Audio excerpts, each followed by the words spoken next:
Hey everybody, how's it going? This is Seth Williams. You're listening to the REtipster podcast. Today I'm sitting down with my friend Meir to talk about a pretty fascinating project he's been working on. It's an Airbnb property he developed. This all started with a piece of land he bought that was on a steep slope and nobody else saw the potential in it, but he decided to put a bunch of mirror villas on it. And if you're listening to this on Apple Podcasts or Spotify or anywhere else where you're hearing the audio only version of this, I'd encourage you to check out the video version of this podcast episode because it's going to give you a lot more context and help you understand just how cool these things are. Because we got a lot of footage from this property. You can see exactly what it looks like and why it's a place that everyone wants to stay.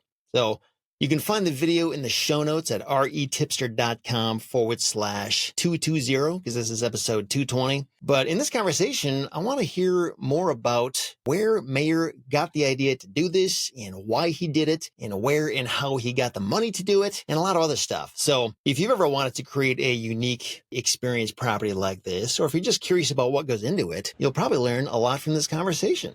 So Meir, welcome. How's it going? It's going great. Thank God. Thank you for having me, Seth, again. This is a true honor and privilege. Yeah, absolutely, man. Lucky to have you here. So where should we start? Why don't we start up with where and how you found this property? So you're a land investor, right? Was this one of the many vacant lots that you came across? It's funny. Most people think that that's how it happened.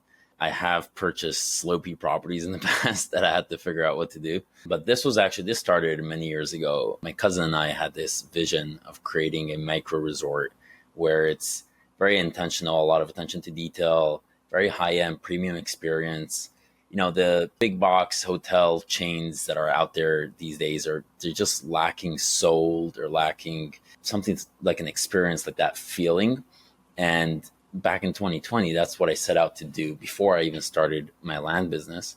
And I was living in California at the time. So was he. So we went out to San Bernardino County, Joshua Tree, all these hot places that we figured we could create one of these unique experiences. And very quickly, we realized that there was a lot of red tape in the state like California to get permitting for unique stays like these.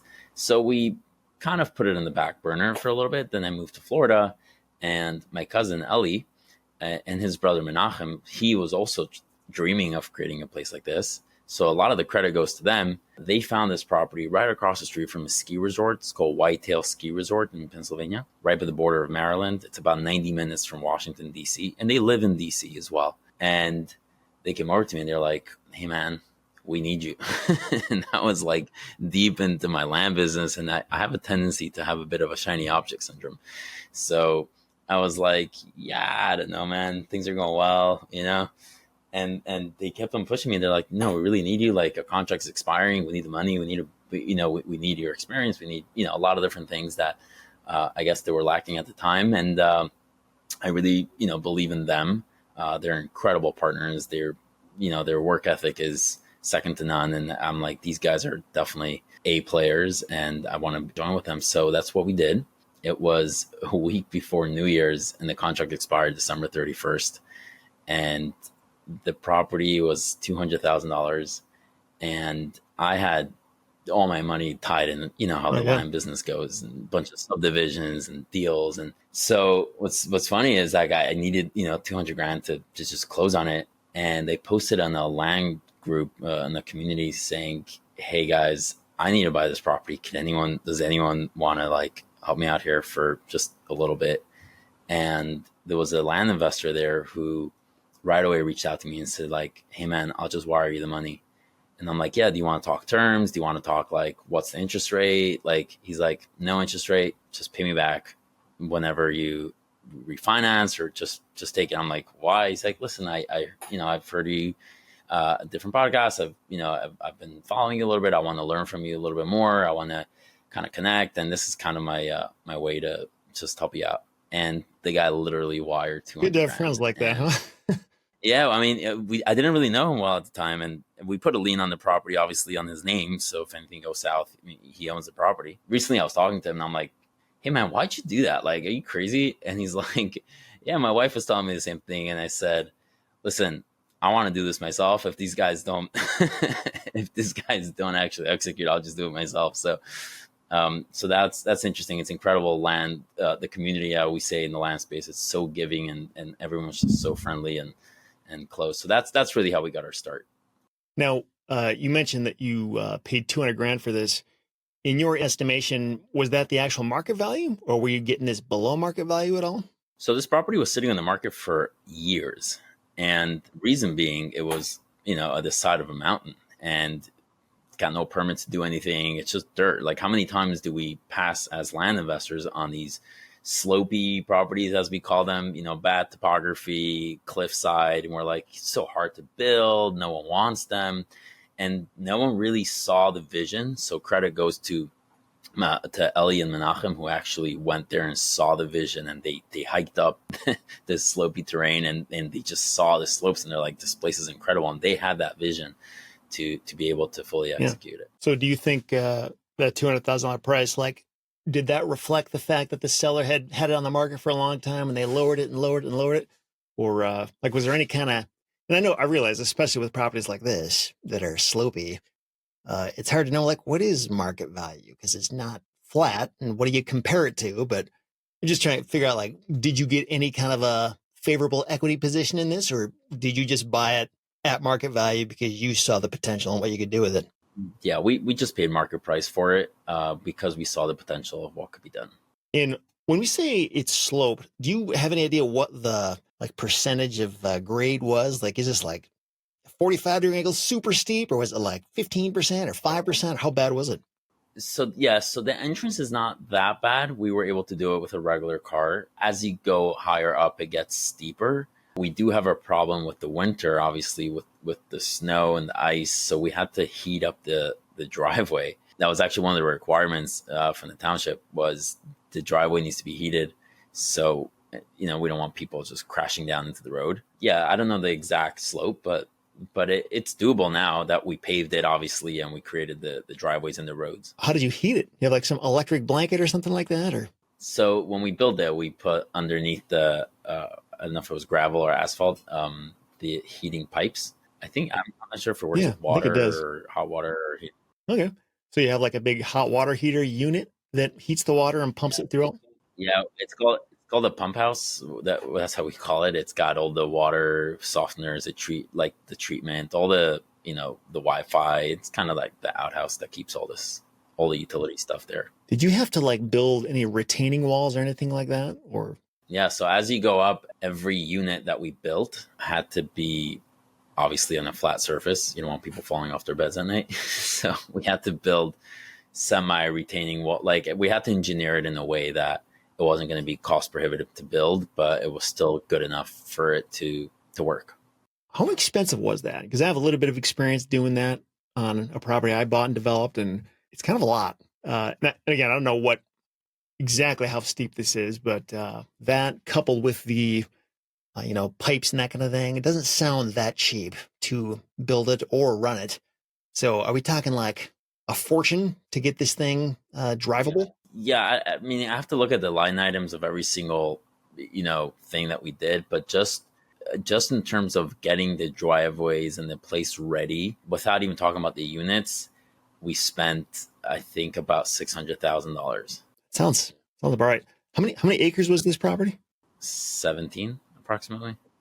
So that kind of tells you why no one bought this property, because you're looking at 3 times the price just to make it like drivable and usable. Yeah, 17 acres, that's a nice size. You can do a lot with that if you can just get past the whole sloped aspect of it. Cool. So how many of these mirror villas did you buy?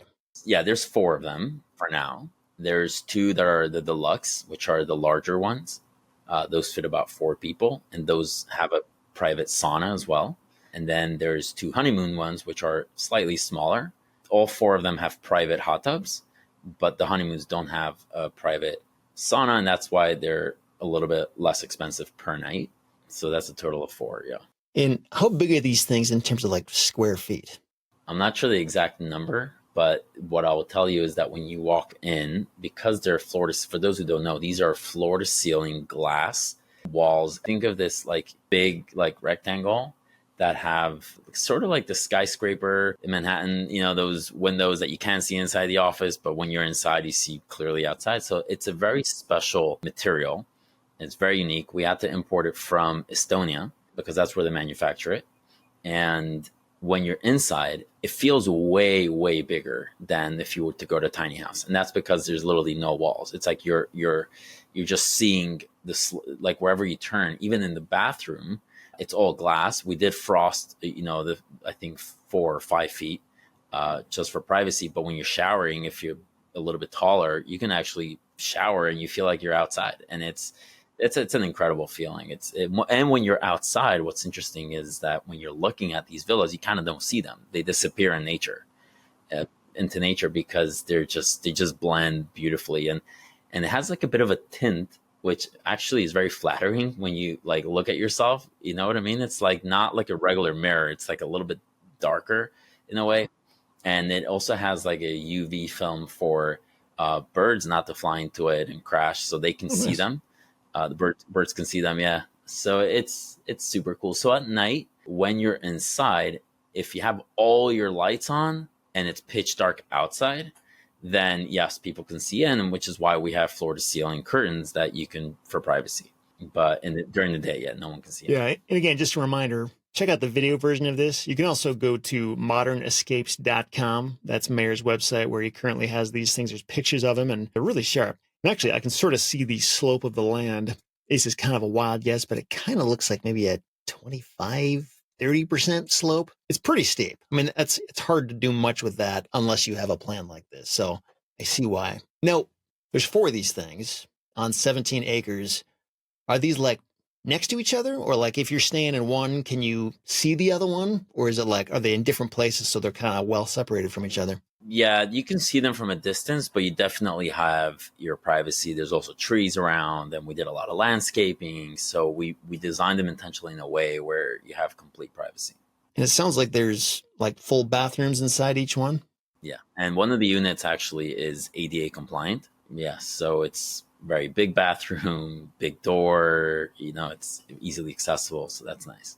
So if you got a wheelchair, you can get right in there? Absolutely. We actually recently had a guest who wrote a whole review about it. And go to Google Maps and you type in Meir Villas, Whitetail, or Meir Villas, Mercersburg. We have 5 stars actually across all the reviews. And what's interesting is that you can see pictures of people staying there, as opposed to Airbnb. The reviews in Airbnb, you can't really see pictures. But this is cool. Like you actually get a firsthand experience of what it looks like. Very cool. And being 4 separate units, so like people who don't know each other will be staying there at the same time, right? It's actually 4 separate properties essentially on Airbnb that you're renting out. Is that right? Yeah, Airbnb is not even like our main traffic driver, but yeah, there's 4 separate units. They don't know each other. You could rent all 4 at once if you wanted to do a corporate retreat or extended family stay where you go with your cousins or your siblings and everybody's got their own space, but you guys can. And what's very nice is there's a lot of local cafes and restaurants, and the local community has been incredible from, we could talk about it a little later as well, but from the permitting to the contractor to all the service providers and the workers that came together for this to come to life have been incredible to work with. And it's such a nice little town. I mean, you pass by a farm on the way, you see horses on the way out. It's literally 90 minutes from DC, which is incredible. That's so close to a massive city with airports and everything. And then at the same time, the drive there is very special. The sunsets right in front of the villas by the mountain because it's facing west. So it's just incredible. It's very, the word I would use is magical. I recently stayed there actually last weekend. I went with my wife, and it was just so magical to stay there as a guest and be like, wow, I get why people are raving about it. I get why our occupancy is 90% up. It's just such a well executed vision. Yeah, that's awesome, man. That's really cool. These units that you got, so they came from Estonia. How did you even find this? Did you just do a Google search for like magical Meir villas or something? Or did you look at a bunch of different companies before deciding on this one? Yeah, so we did a ton of R&D. And when I say a ton of R&D we literally stayed in so many tiny homes, and we know every single manufacturer by name. We know the owner. We did a lot of, because it's it's fun to do R&D on these things. And I personally love the whole tiny house glamping sort of industry. But what we quickly realized was we didn't want to be a glamping resort. We wanted to be a micro resort, like a luxury high-end resort. And all these yurts and domes, yeah, they're cheap. You could put up a dome for 20 grand. And when we were looking at that, we're like, this is not really what we want to do. We want to create unique luxury stays in nature. So you have both. You have that nature feel. There's deer everywhere. You can literally just see them running around. It's such a wholesome experience, but we wanted something very premium to just feel luxury. So our bedding or pillows or blankets, this soap shampoo are from Aesop, like just everything about it needed to be premium. So when we were looking for something premium and we were seeing what's out there, none of these other alternative unique stays, let's just call them, were interesting. They were all kind of gimmicky and weird. So we were like, what is the absolute best, most premium product that we can build? And then we stumble upon these units, and I found one in the US, that a place that had one similar to it, and I literally flew there and I stay there. When I say we took R&D seriously, I mean it.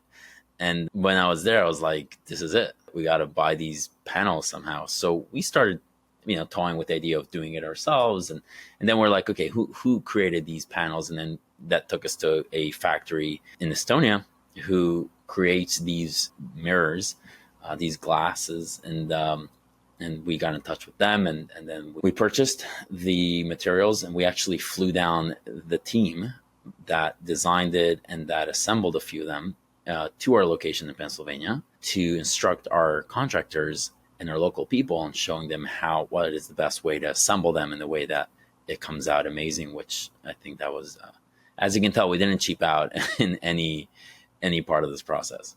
That's awesome, man. It's so cool to hear about how you did this. What do these things cost to pay for this company in Estonia to construct them? And also, like, what parts of them did they not build? Like, for example, did they just make the walls and the floor and then you have to furnish everything? Or, yeah, I'll let you answer those two questions.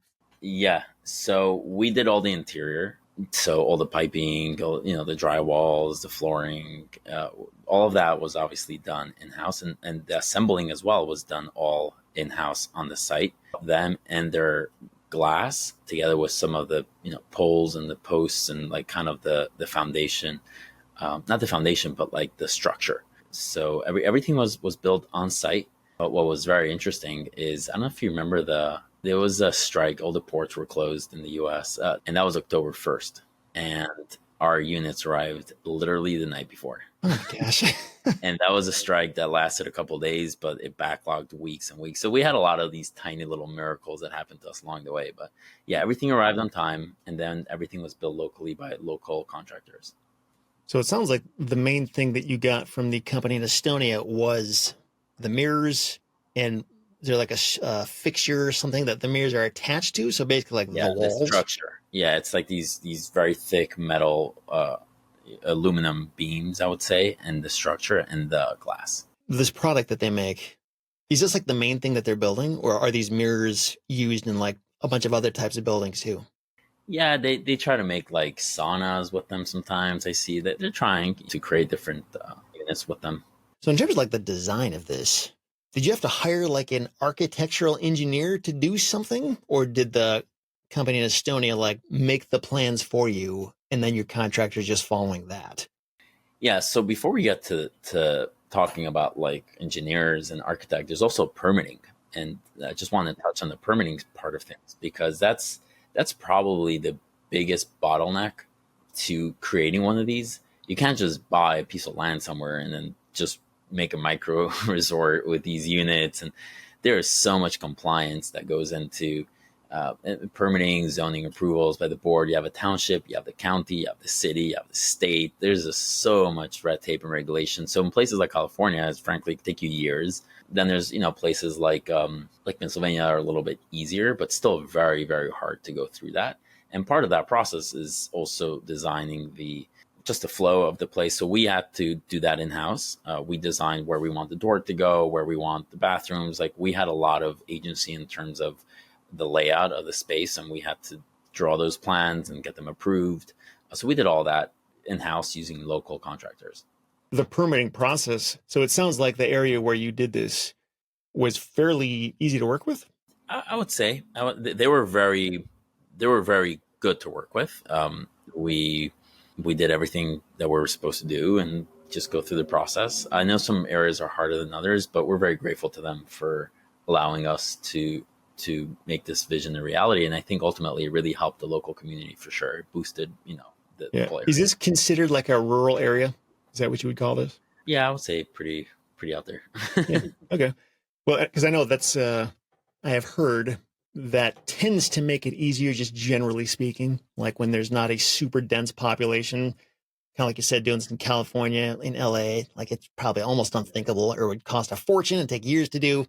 But the more like out in the sticks you get, they just, I don't know, there's less red tape in general. So maybe that's part of what's going on. Yeah, I would agree with that. Yeah. But then again, if you do them in the middle of nowhere, like I remember I was buying a piece of land in, I think it was like Alabama or something. And I called the county and I'm like, the operator says, who, where can I direct your call? And I'm like, can I please speak to planning and zoning? And she's like, oh, we don't have zoning.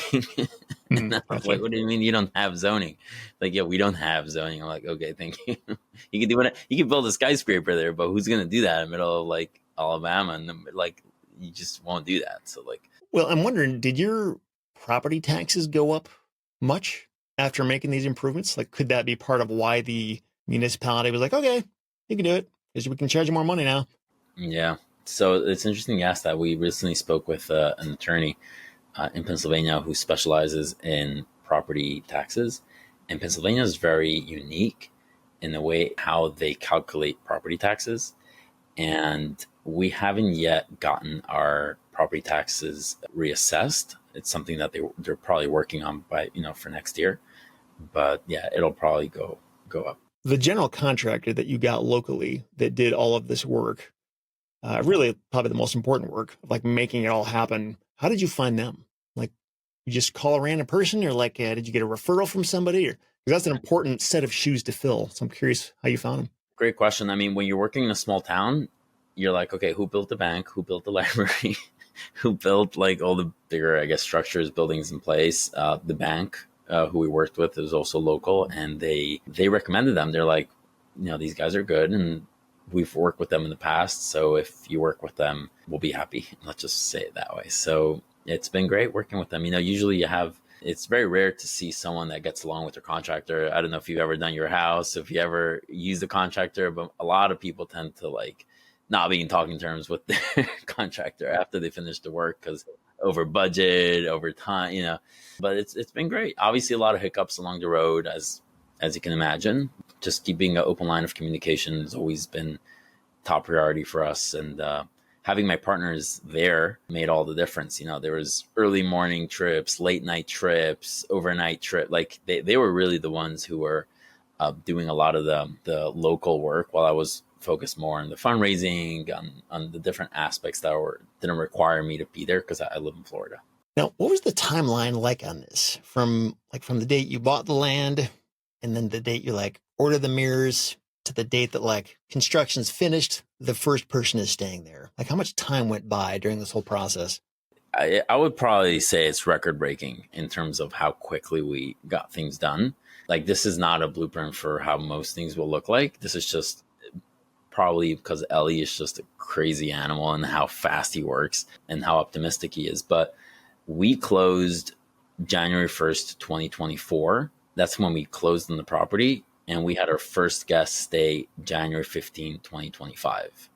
Wow. That is, for a hotel, yeah, it's wild how quickly we worked. So we closed on the first. Then we had obviously the permitting process.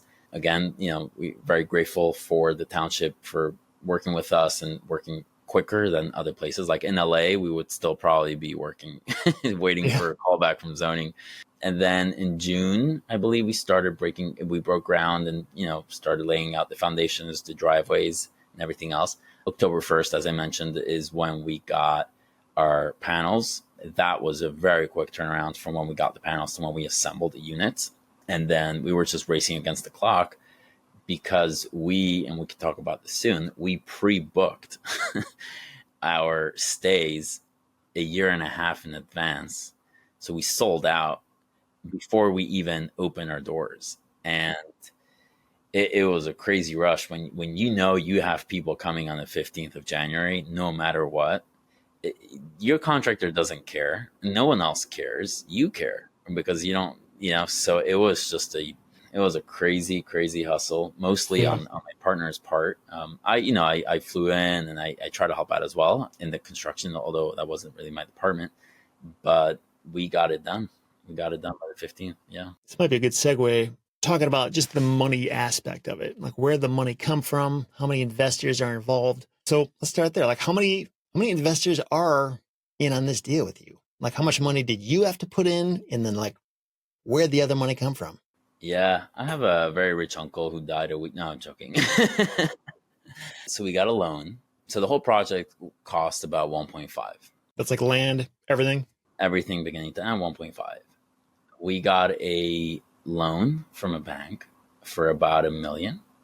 So we had to put up another 500 of our own. And I got an investor who gave him some equity, and he put in $250,000, and then we put in the rest.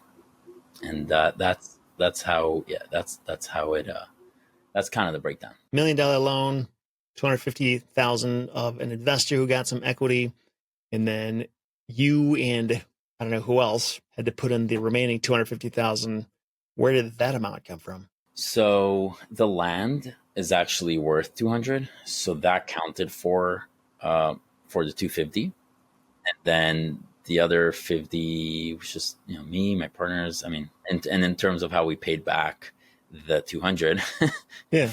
from that original lender, that's a great question, and that is the segue into why we pre-booked our stays a year and a half in advance. Because if we can pre-book these things, then we don't have to sell $500,000 in equity and give up a ton of equity.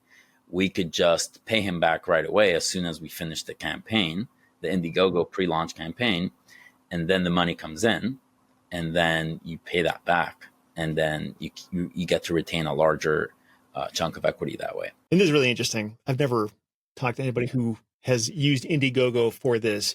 Maybe for those who aren't even familiar with Indiegogo, maybe they've heard of it but don't know what it's all about. What is that? And then what exactly did you do with it? How do you pre-sell these things? Like what do the people have to pay for it? And what is their expectation on what they get as a result of that?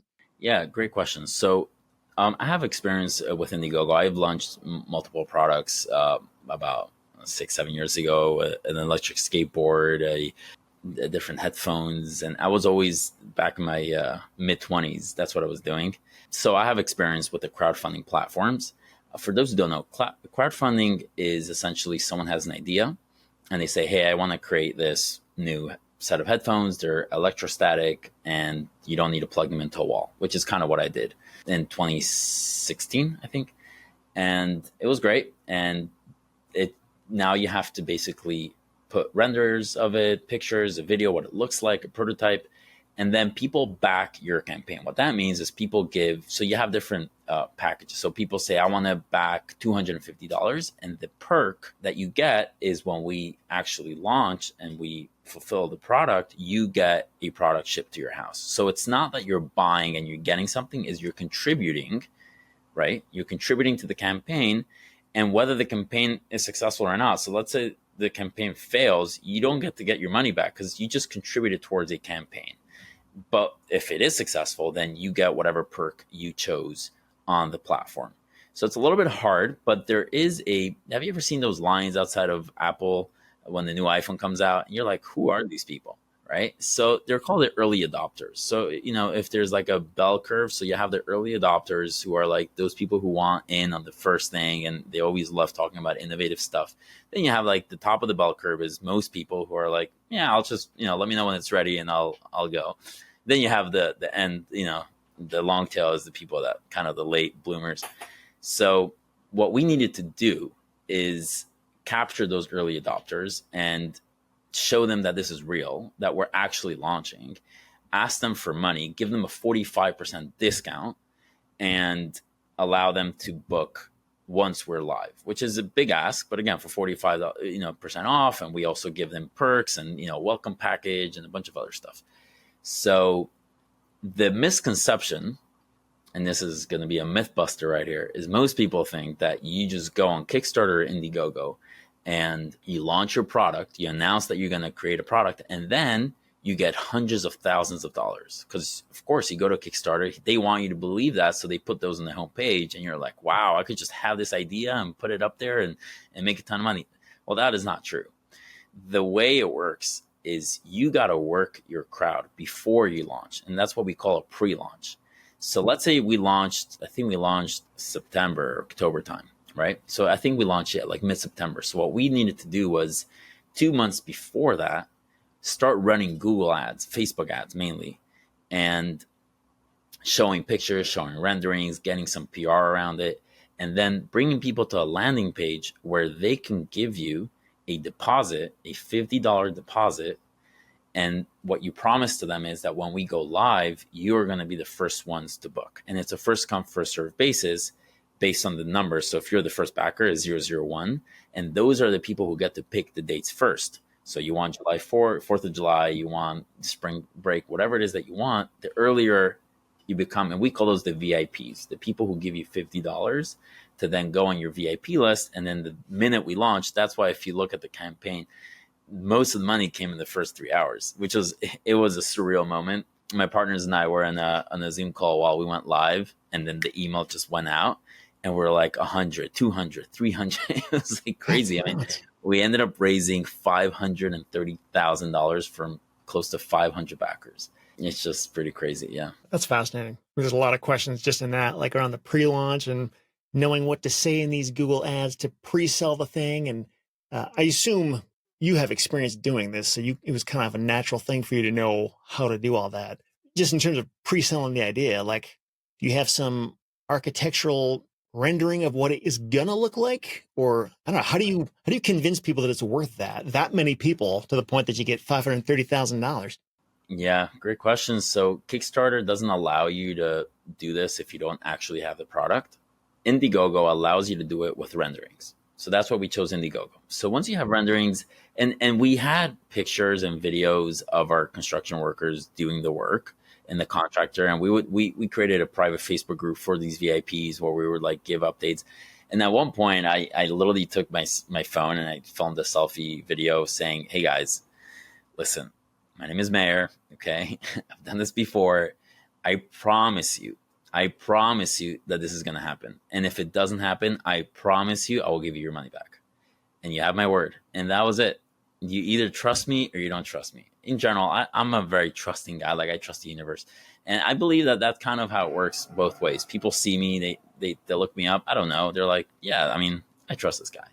So that's, that together with, yeah, again, renderings, pictures, updates, the team, they read a little bit about what's going on. Some people even drove by the site and they're like, "Is this real? Like, there's freaking, backhoes and there's trucks there and it's real." So, I'm very, very grateful to those early backers who believed in us. They weren't easy, not an easy crowd. If you're planning on doing this, I'm just going to say, brace yourself, because these people are not easy to just handle.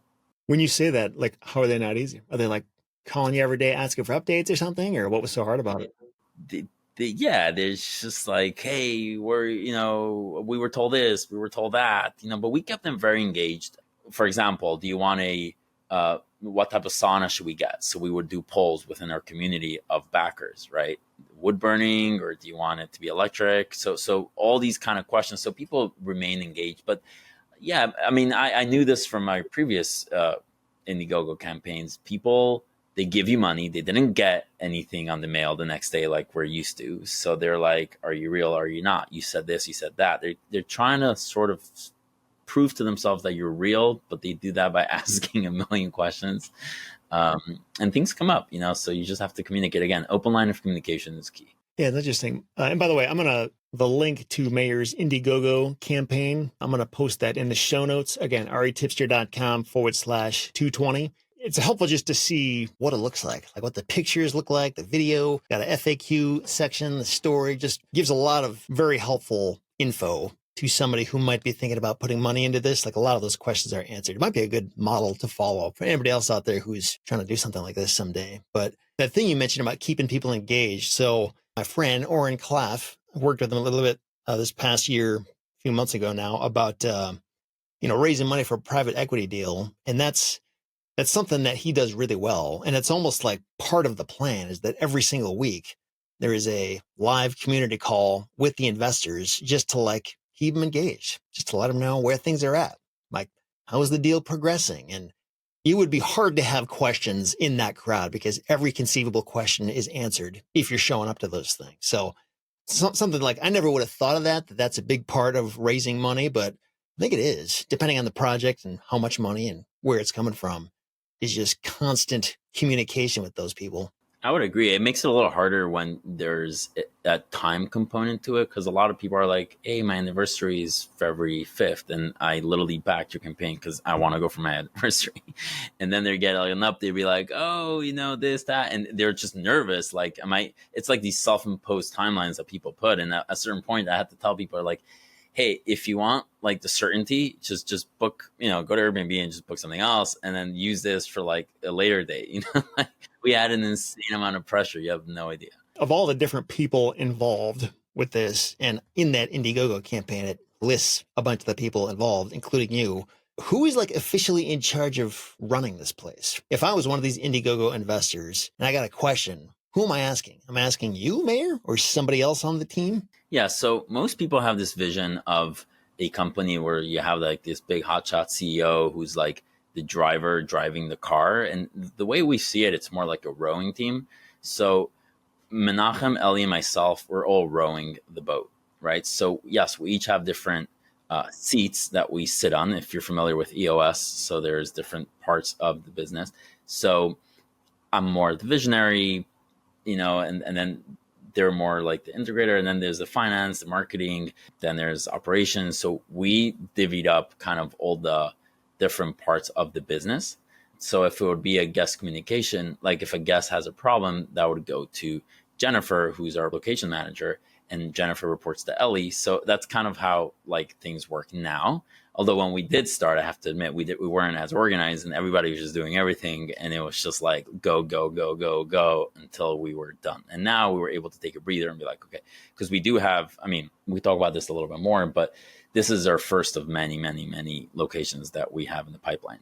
So we had to organize ourselves with the EOS framework to be able to know, okay, what's our 10-year vision, our 5-year, 3-year, what are quarterly rocks, what are the seats, what does the org chart look like, what's everyone's scorecard, what are the issues that we need to tackle. We have weekly L10 meetings. So now it's, the first was let's create the product. Now it's, okay, we actually built the company now, and this company's, we already have investors looking to come in on next deals. We're already on the contract different properties. So this is where it really starts getting very exciting. So if I or if you wanted to like copy this concept somewhere else in the country or even in the world, or just copy as many components of it as I can to make success happen somewhere else, what do you think are like some of the most crucial things that must be true? Like, does there have to be a ski resort across the street? Does it have to be a Meir villa? Could it be another kind of property? Does it have to be 90 minutes from Washington, D.C.? Like, which parts of this, if they weren't true, would make it fall apart? So the first one is not location dependent. The first thing you have to look at is yourself. Look at yourself. Look at your history.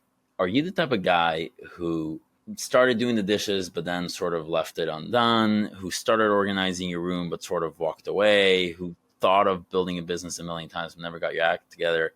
If you're that person, don't do this unless you have a partner who is okay with the way you are, and maybe you're a little bit, maybe you bring something else to the table. This requires extreme amount of discipline, focus, determination. We took the loan, for example, the units weren't ready yet, and we still have to pay the mortgage. Like, there's a lot of stress that goes on. So that's the first thing. If you want to do this, by all means, it's very hard, but it's very rewarding at the same time. Let's assume that, you have what it takes to get it done, or the partners to get it done. I would say you want to be near a city, and you don't want to do this in the middle of nowhere, because obviously, people need to get to it somehow. When you say near, do you mean like an hour and a half near? Or like how far is too far? I would say within 2 hours of a major city. And what we are doing, and that's what separates us from the rest of people, is we're strategically picking locations that have a built-in traffic, built-in audience. Like we're directly across from a ski resort. The ski resort is owned by Vail Resorts. It's not going anywhere. Like this winter season, it was packed. I mean, you just drive up there and it's like there's nowhere to park. And our second, third, fourth, and fifth locations are going to be very similar to that. Granted, is harder usually, unless the property is slopey. Properties that are right next to a main attraction are expensive. So if you want to do your first one, you don't have. It doesn't have to be an incredible location per se. You know, get your feet wet on a maybe smaller. I wouldn't even do 4. Maybe just do 1. See what it looks like, and then scale from there. So it sounds like yourself, the proximity to a city, traffic source is really important. I mean, obviously the numbers have to work. That's kind of a obvious one, but the whole mirror villa thing, like, could you do this with yurts or tiny houses or A-frames or some other weird kind of property? Or how important is the mirror, just the uniqueness of that? There's 2 metrics that matter in the short-term rental business. That is nightly rate and occupancy. Right. And if you want to combine them both is ADR or RevPAR. ADR is average daily rate. That's the only thing that matters from an underwriting perspective. So you could do yurts, you could do domes, you could do containers, you could do Airstreams. It doesn't matter what you do. Just run the numbers and make sure that, because they're going to be a lot cheaper, right? You can, like I said, you can pitch a dome for 25 grand. But then how much money could you command per night, and how many people are actually going to stay in the dome? And don't get me wrong, there's dome resorts that are killing it, and they're fully occupied and they're charging a ton of money. So then go do that. If you're in that kind of area, just make sure your numbers pencil. So one thing we did well, I think, as well, was the due diligence aspect, and the underwriting was like, we are the type of people that if we do something, we want to do it right. So we want to go for the best, and we want to make it more expensive, but it's going to cost a lot more money to do, but it'll command higher nightly rates, and the occupancy will be much higher as well. So it just has to underwrite. And then number 2, I would say, create something that you're proud of, that you're passionate about. What's driving you to do this, right? If it's money, okay, we just spoke about the underwriting, make sure it's going to make you money. But if maybe something else, maybe you want to do like a farm, homestead kind of retreat, and you don't need these fancy mirror villas for that. Maybe you want to create a more holistic community around farm to table, and yurts are amazing. Domes are nice. There's so many unique glamping structures out there. So those are the 2 decisions that you should kind of make when determining what kind of tiny house you want to build. The images and the footage and that kind of thing, it seems like that's a really important component of building up the dream. And it's similar to selling land, and if you can make your listing look amazing, you're going to have an easier time selling it. And it makes me think you could probably get great footage or photos of anything as long as it looks halfway decent and you care enough to sell the dream, right? Yes, but you can market from today to tomorrow, and you can take the nicest pictures. If the product is not A+, people are not going to come back. The reviews are not going to be great. You have to make sure that whatever you do, it doesn't matter what you do, but whatever you do it 100% well. And to your point, Seth, you want to be remarkable. I think that's the key word. Yeah. We live in an age where there's so many unique stays and Airbnbs. Like, we don't even care like what other Airbnbs in the areas are doing, because we're so remarkable and unique. I don't care if somebody's renting their house down the road and they're only charging $100 a night. It's irrelevant to us, because we created something that's completely different, that's bringing traffic and leveraging existing traffic from the ski resort. So the location combined with the product, it's so unique and so remarkable that it's kind of in a league on its own. Well, you mentioned the cost and the occupancy rate. So, like, what does it cost to stay there per night? Does that cost vary by season? Do you have like a minimum number of nights people have to stay there or anything like that? Yeah. So what's interesting about this location is that we're across the street from a ski resort. So typically winter is low season in the area, but because we have that resort across the street, is winter is actually a very high season for us. And then in the summer, it's beautiful. And we have a golf course from Whitetail as well. Very nice golf course right next door to it. There's kayaking. There's just a lot of activities to do year round. So this is a year round resort, which is incredible. In terms of nightly rate, it's $1,000 a night, approximately. We do run some, promotions. And is that for one of the villas? and that's for one villa for one night, and we have a minimum of 2 night stays. Sunday nights, you could do one night, just on Sunday night. Just the way the housekeeping works. Check-in is on Mondays, Wednesday, and Friday. Those are check-in and check-out dates. So just, it kind of keeps everything streamlined. You can stay for 3 nights if you want, but the minimum of 2 nights. Like I said, Indiegogo people paid a little less. I mean, a lot less. It would give them a 45% discount. So it's hard to see kind of where the chips land, in terms, like right now our occupancy is like 95%, right? Like it's just hard. Like we want influencers to come and stay so we can drum up some business with grow our Instagram presence. And it's like, sorry, like we're just sold out. So, but a lot of that has to do with our pre-launch campaigns or, Facebook campaigns. And what's interesting about the pre-launch campaign, the Facebook campaign, we didn't really touch on this so much, but people tend to ask me like, oh, you spend a ton of money on marketing, and yes, you raised, over $500,000 and you're sold out, but how much did that cost you? So what's interesting about this, and I can give you the exact numbers here if you'd like, is so we raised at the time the campaign finished, because you can still go on Indiegogo and contribute and book, but at the time the campaign finished, we raised $528,000 from 493 backers. Okay. Now here's what's incredible. We spent $148,000 on Facebook ads, but the Facebook ad required people to put down a $50 deposit. Those $50 were reinvested into Facebook ad. Now, guess how much our cost per deposit was, or our cost per lead essentially on Facebook was $49 cost per lead, and people were giving us $50, right? Now, granted, we had some people who had refunds, we had some credit card fees on those $50. So total out-of-pocket spend to raise over $500,000 through Facebook ads exclusively was $12,000. So I assume, obviously, some of these backers put a lot more than $50 in? So the $50 was the VIP, was to get on the VIP list. Those $50 were reinvested in Facebook ads. Then once you're on the VIP, the minute we launched, you backed, meaning a lot more than 50. You basically paid for 2 nights stay. So most backers paid about $1,200. So $12,000 raised $550,000. Talk about an ROI. That's pretty impressive. Yeah. Well, I mean, it sounds like there's some magic going on. Part of what's making that work is that you knew how to advertise this well on Facebook, right? Or Google or wherever you were doing that. And I know that may seem simple to you, but that's not an idiot-proof thing. On 2 occasions, I've blown through $10,000 and got nothing out of it just because the agencies I hired didn't know what they were doing. It's not a brainless thing, but if you know how to do that, apparently that works really well, right? Yeah, so this goes back to what I was saying about what type of person are you? And this is all credit to Menachem, my partner. He's the one who took this on. I mean, I've done this in the past, but then he kind of took over.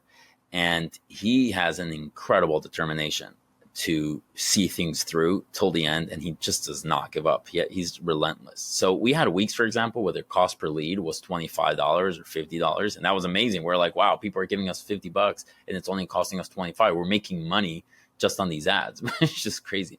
And then we had weeks where it jumped to $70 or $80 cost per lead, and that was like, oh my god, this is crazy, we're losing money, what are we going to do? Right? And not only that, we had a time where Facebook accidentally deleted permanently all of our campaigns. It was our fault, and we learned from that, so we had to bounce back. So the way Facebook works is you have to create like the right audience. So you have to start spending money, and we think, okay, people who live in DC, this kind of demographic, and then Facebook starts learning what performs better, what performs worse. Like we, for example, learned that if you put a red arrow on an image, right, it's going to convert higher. And well, how do we learn that? Well, we A/B split test with the red arrow and without. And the red arrow somehow just captures your attention, makes you click. It's crazy things like this that just enhance a campaign. And really, there was a huge learning curve for sure.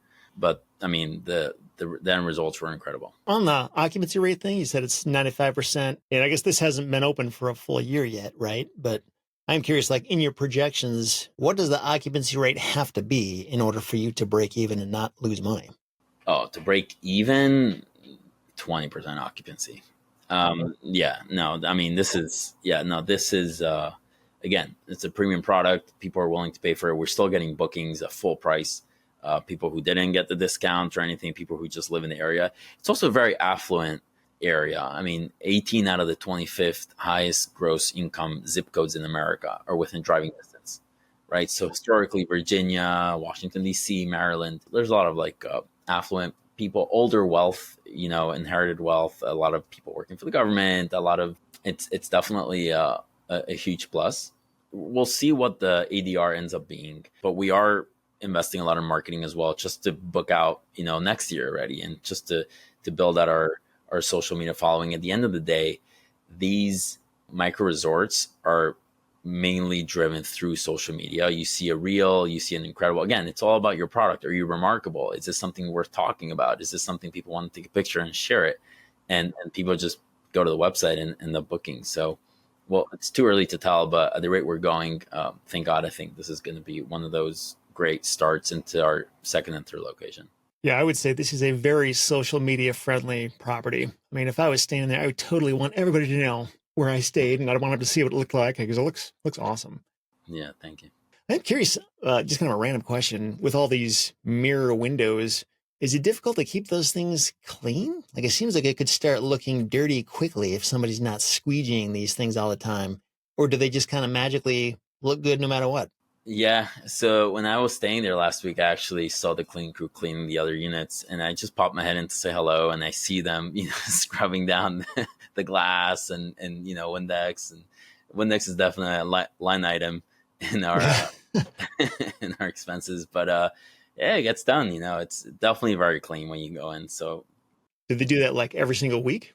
I'm not sure what the cadence is on the cleaning, but they're professionals and they're really good at what they do. So, what does property management cost? Did you have to find a property manager with anything special, or could any short-term rental property manager do this job? Well, you have to vet them. Cleaning is the number one, I would say, factor in any short-term rental, even if you're just renting out your studio. If you go into an Airbnb and it's dirty, it's an automatic 1-star, it's an automatic refund. So whenever you do any of these kind of projects, you have to make sure that your management, your cleaning crew is 10 out of 10. So I would recommend you interview a couple, stay in one of the spaces that they cleaned if you want to go that extra mile, and then see if they pay attention to detail. Do they sweep under the beds, or do they just kind of like these things really, really matter? How close do you live to this property? I'm a 2.5-hour flight plus an hour-and-a-half drive. So for me, it's a bit of a hike. So does somebody on your team live near this? My partners, both of them live in DC. So for them, it's a 90-minute drive. So are they the ones who would be checking in and monitoring the property manager to make sure they're doing a good job?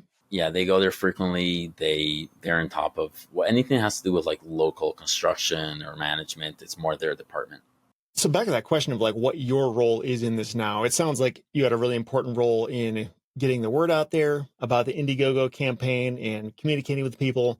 Now that it's up and running, like, do you oversee property management, or do you do something else, or like, what is your job? Yes. So I'm in charge of marketing. So anything that has to do with whether it's social media or promotions, I'm also in charge of the guest experience. As the visionary, if you're familiar with the EOS structure, the visionary is more the right brain, creative, big picture thinking guy who has relationships with investors, who's the one that's raising money, who's the one that's storytelling. That's more my strength. When it comes to the finance part of it, the operations of the company and the management of it, that's not necessarily my strength. I mean, I could do a decent job at it, but I don't love doing it. It's one of those things that if I would be in charge of that, I would push it off and put it in the, when you have a to-do list of things to do, like the thing that you really don't want to do, it's kind of the thing that you just don't love doing, so that they're a lot more like that, which is why we're, I think, a great team together. So I am curious, how do most of your tenants, or whatever you call them, people that stay there, how do they find out about this? Like, is it through your main website, or is it through Instagram, or is it through Airbnb, or like what accounts for the way that most people discover it and say, oh yeah, I want to stay there? Yeah. So currently it's most of the people staying there right now, as of this recording, are people from the Indiegogo campaign. And they probably saw us on Facebook, Instagram, and they went to the campaign, they backed it, and now they're staying there. We are an Airbnb, probably word of mouth. It's, again, too early to tell and to run kind of a survey, but it's a mix of social media in our website. Well, on the whole social media thing, just kind of a random question. You got a ton of followers on your Instagram page, like over 15,500 people following you. Where did they all come from? Yeah. So what's interesting, and this is a quick tip for someone, if you are boosting ads or you're running, let's say, Facebook ads, you can do them in a way that you're essentially boosting existing organic posts as ad creatives. So then all the likes and comments and shares, all the engagement carries over to all the other ad sets, and then it remains in your page even after you finish doing the campaign, right? So we have a couple of reels that have millions of views. Yeah, we boosted them, and obviously, like I was mentioning before, we were spending a lot of money on ads, which ended up being not so expensive.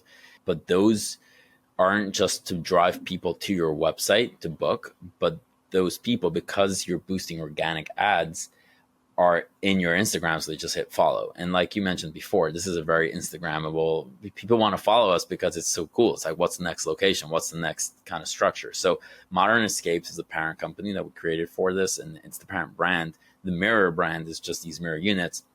Our second tier locations might look a little different, might be a different spin, a different product. So people want to follow and see what we're up to. So it's we're grateful for the following that we have, and it's only growing. We're only getting started. And when you're talking about on Instagram boosting organic ads, so when I hear the word organic ads, that sounds like a paradox to me. Like an ad isn't organic. So what do you mean by that? You mean like just one of the reels that you made, you're boosting that, and then that gets more people to follow you? So so you can take existing posts and use them as ad creatives, right? So if you're into this, you could just search it up on YouTube or Google. You can write creating ads using post ID. So then your ad is just using the ID of the organic post that you posted, as opposed to creating new ads that disappear once you start paying for the ads. So as of today, that is something that you could do. Gotcha. So that really just makes and I could be totally wrong on this, but that just makes the post that you created, whether it's an image or a reel, it makes that just show up for more users out there that Instagram thinks it's relevant for? Exactly. So all the engagement that you get, because again, you spent a lot of money boosting it, so you're going to get a lot of engagement when the ad finishes, instead of, okay, the ad is no longer, so it sort of disappears. Well, it was an organic post that you used as an ad, so it just stays on your page with millions of views, and the people are kind of forced to go onto your Instagram page, and then they like, follow, and that's how you can create pretty big following. No, that's really interesting. That's like a whole other conversation in itself. But like, what kind of money are we talking about here? If you want to boost like one of these reels that has 18,000 likes on it, like what does it cost to get that many? Yeah, it's funny. Like we mentioned before, right? You can spend all the money you want. If your product isn't good, if you're not remarkable, different, magical, if there's nothing of substance that people actually want to see, it's gonna be very expensive, because no one's liking or sharing it. But if you actually have a very good, like we have a reel that's like, the best getaway 90 minutes from DC, and it just has incredible, renderings and drone footage or whatever. If I live in DC, I'm going to like it. I'm going to share it with my wife. I'm going to be like, this is so cool. Let's go, So it has to be, the product has to be great. And that's the focus. Then, Tesla doesn't spend money, famously for marketing, because you just have such an incredible product. Maybe now things are different, it's more competitive, but like if you're different, then yeah, you can boost it a little bit. But right now we're not running any boosted ads at all, and we're still getting a ton of engagement, and our following is growing. So Gotcha. So there's not like a way you can pay for follows. You can pay for views though, and from the views come follows. Yeah, I'm not exactly sure that all the entire like customer journey or user journey, but I think when you see an ad that's boosted and it says on top by Mirror Stays, right? So or Mirror Villas, that's our Instagram.com/Mirror Villas. So people see Mirror Villas and then they just click it, and then they see that it's a cool page, and it's a lot of like eye candy, so people like that. Yeah, I'll include a link to that Instagram account in the show notes again, retipster.com/220. So we're getting near the end, Meir. Appreciate all you've shared. This has been awesome. Really appreciate you being so open about all this. As you look back on this whole experience, what would you say was like the hardest or most difficult part about developing this? Was there any moment or two that was like, oh man, that was a huge setback. I didn't know if it was going to work out when this happened. Yeah. Raising money is, for anyone who's ever done it at kind of a 7-figure level, is hard. And especially we didn't at the time have a track record of building and developing a micro resort. And the amount of no's that I got, literally, I actually kept a list of all the people I reached out to, and everyone said no. Everyone said, come on the second, come on the third, as you guys are too inexperienced, it's too early. And there was a time where we actually needed, it was a 70-30 loan to construction, and we just needed those 30% so the construction could go, the loan can kick in and set everything in motion. And, I definitely had sleepless nights, lost a lot of sleep over the whole summer of last year. Was just a lot of anxiety and stress, because that for me was the hardest part. If you ask my partners, for them, it was all the, construction and all the hiccups along the way and the permitting and things getting delayed. And that was probably the hardest part for them. Yeah, it's really interesting. You maybe did a similar thing, Meir, but I know when I was building my self-storage facility, it was like nothing I had ever done before. And I was kind of nervous in some ways. And I pray a lot. And my prayer would be like, God, if you don't want this to work, I want you to sabotage these plans. I want you to kill it as soon as possible.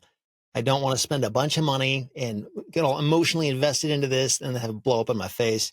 Like, I'm going to be paying very careful attention to things that go wrong and try to perceive whether that's you telling me to stop this.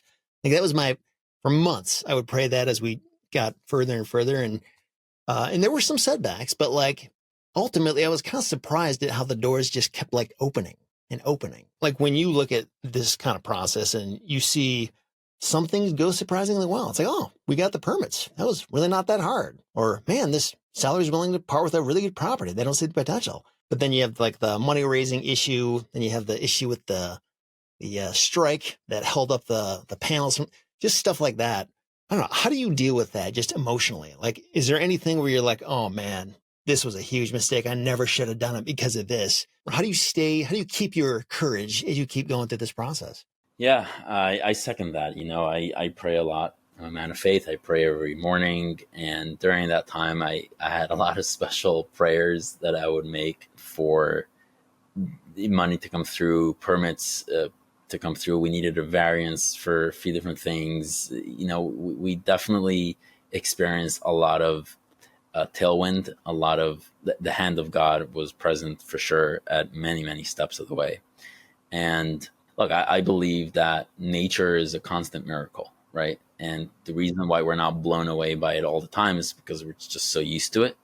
But when you're an entrepreneur and you put yourself out there in the arena and you're hit with so many different challenges on a daily basis, and you just turn to God and you're like, just help me out here. And he helps you out. And then you get to see that so often. And it's so beautiful to be reminded constantly of who's really the boss and the master plan that's in place. So I'm grateful for that. Yeah, that's awesome, man. One last question here. In your opinion, from what you've seen of this place, is it better to stay there in the winter or the summer? Because I'm seeing pictures of both seasons and both of them look gorgeous. So is one like more popular or the one that you like better than the other? Well, we haven't had a summer yet, so I haven't stayed there in the summer. So I can't give you my personal preference. It's a tough one.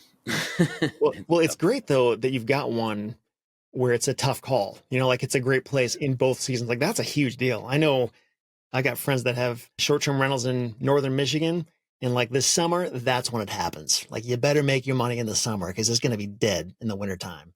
And it sounds like you don't have that problem. Yeah, thank God we're lucky that way with this property. And going back to the little miracles, like if I literally go back through the timeline, like even getting that wire from a land investor who just said, yeah, Meir, I'll do you a solid. I know you're good for it. Just here, take my money. Like, how do you explain that?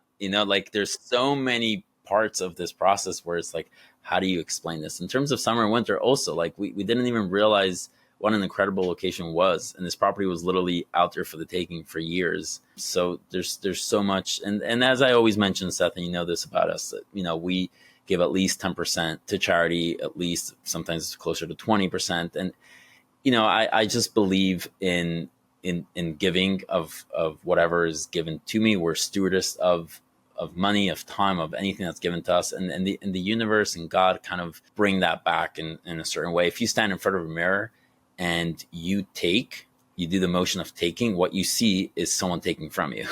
But if you stand in front of a mirror and you give, what do you see? You see someone giving you, and that's how this universe works. So my advice is just be as giving as possible, and that's really what it's all about. Yeah, that's very encouraging. Yeah, I mean, if you spend your life giving, you shouldn't be surprised when things go whether well. It's God or the universe, whatever you think it is, it gives to you.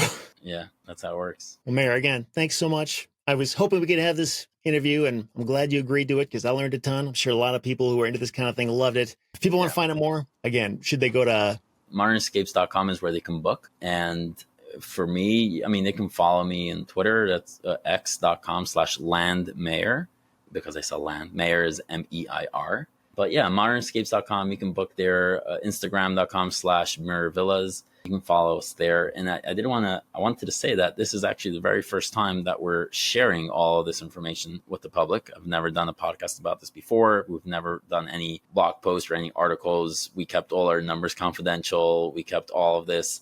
But I do very much appreciate you, Seth, our REtipster community, the land community. And I figured this is a great place to do the first coming out of the closet with all the numbers and all this data. So appreciate you for giving us the space. Yeah, I'm glad you pointed that out. That's something I think a lot of listeners take for granted when they hear people coming on this show being this open. Like it takes guts and courage to do that. Like it takes real vulnerability. Believe me, there are plenty of people I invite to come on the show who say no because they don't want to share it for whatever reason. And it's totally up to them to make that decision. But I just want to applaud you, Meir, just for being willing to share this. And anybody else out there that I've ever interviewed who has been so open. Like it is seriously useful to a lot of people who want to understand how this stuff really works and not just see the flashy lights, but understand the actual good, bad, and ugly and difficulties that go into this kind of thing and how it's still worth it in the end. There's a lot to take away from that. And we can't do it without people like Meir being willing to share. And to that point, yeah, my pleasure. And there's also a little selfish reason for sharing as well is if you have any property that you think this is a trophy property and I want to do something like this, but you don't want to go through the whole process from scratch, you want to partner with us. Like I said, hit me up on X. Or if you're an investor and you've always dreamed of doing something like this and you want to partner, now that you know our story, you know our numbers, you know where to find me, and we're happy to cut Seth a little commission on. Okay, I'll take it. Awesome. Okay. Thanks again, Meir.